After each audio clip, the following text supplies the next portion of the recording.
Assalamualaikum anak-anak, selamat pagi. Semoga dalam keadaan sehat ya. Senang sekali bisa berjumpa kembali dengan kalian anak-anak ibu kelas 7. Semoga kalian sehat semuanya. Baik anak-anak, pagi ini ibu akan menjelaskan materi mengenai energi dalam sistem kehidupan. Nah, pernah mendengar kata energi tidak? Energi, apa ya energi? Ya, energi sebuah usaha yang tidak bisa dilihat ya bentuknya, dan dia tidak dapat diciptakan, tidak dapat dimusnahkan, ya, melainkan hanya bisa diubah atau dikonversi menjadi bentuk lain sesuai dengan hukum kekekalan energi. Nah, macam-macam energi. Yuk coba macam-macam energi di alam. Oke, ada energi kinetik, energi potensial, energi cahaya, energi bunyi, energi kimia, energi panas, energi angin, dan banyak lagi masih energi yang lainnya mungkin ya. Kemudian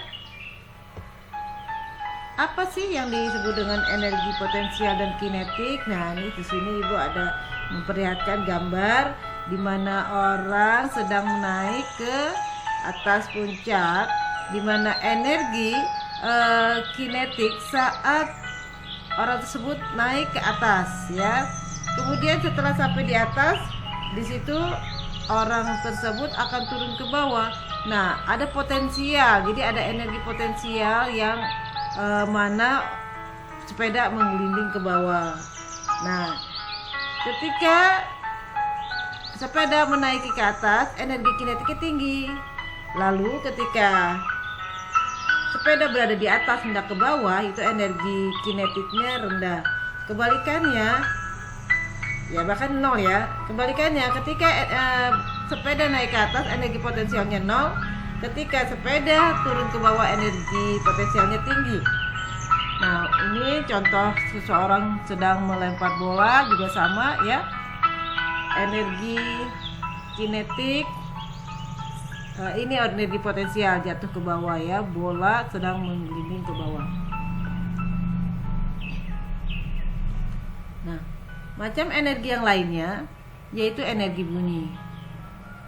Kalian bisa mendengarkan bunyi karena adanya energi bunyi yang terdengar di telinga kita, di mana telinga kita itu berfungsi bisa mendengarkan suara-suara yang keluar dari lingkungan, seperti misalnya burung memiliki energi untuk mengeluarkan suara merdunya ya.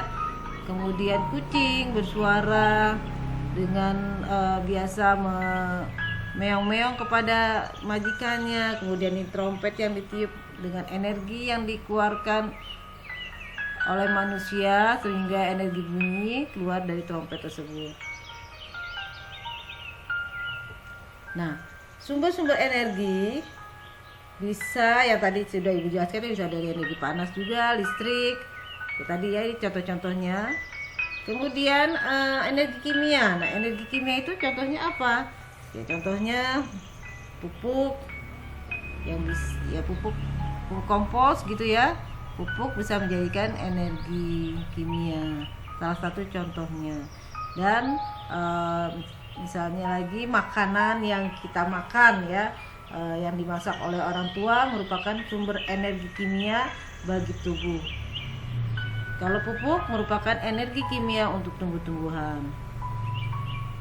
Nah, pemanfaatan energi dalam kehidupan sehari-hari anak-anak bisa untuk penerangan sebagai sarana transportasi, energi potensial, alat komunikasi, alat olahraga, maupun sebagai alat penggerak tubuh. Kalau sebagai penerangan sudah paham ya, contohnya lampu.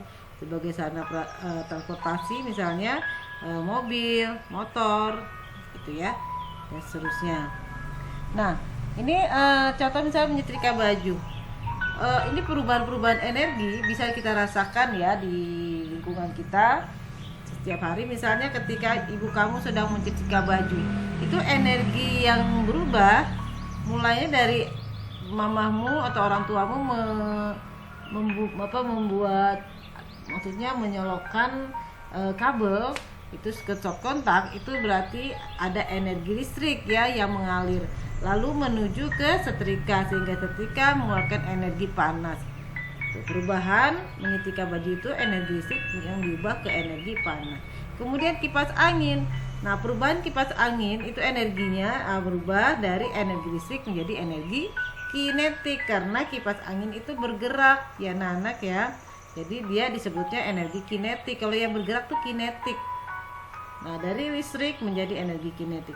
Kemudian barang elektronik. Nah, barang elektronik bisa saja menggunakan baterai ya, aki. Nah, itu biasanya perubahannya itu dari energi kimia yang berasal dari baterai atau aki juga diubah menjadi energi listrik. Begitu. Sehingga misalnya mainan anak itu bisa jalan ya. Jadi dari energi kimia menjadi energi listrik lalu energi gerak. Makanan yang dikonsumsi itu merupakan salah satu contoh energi kimia yang diubah menjadi energi gerak. Lalu yang terakhir ada fotosintesis. Fotosintesis itu energi cahaya yang diserap oleh pohon, oleh tanaman, diubah menjadi energi kimia melalui fotosintesis. Cahaya masuk, kemudian air ya. Nah, ini cahayanya ini yang diambil ya untuk mengubah untuk mengubah hasil fotosintesis ya, melakukan fotosintesis menjadi makanan, dan makanan merupakan energi kimia.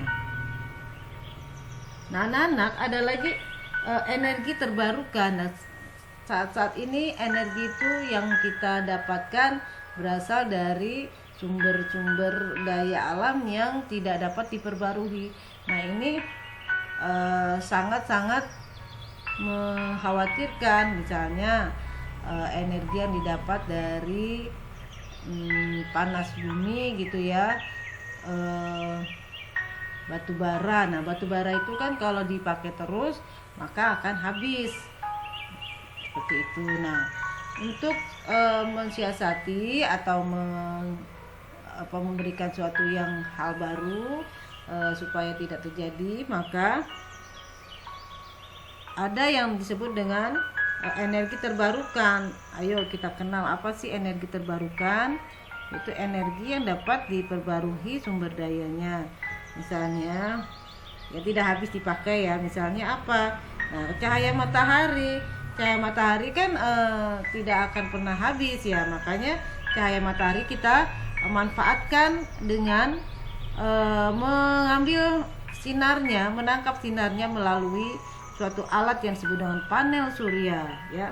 Nah, ini panel surya itu digunakan untuk menangkap sinar matahari. Nanti sinar matahari ini digunakan lagi untuk energi misalnya listrik, energi panas dan sebagainya, berasal dari alternatif matahari ya. Kemudian air.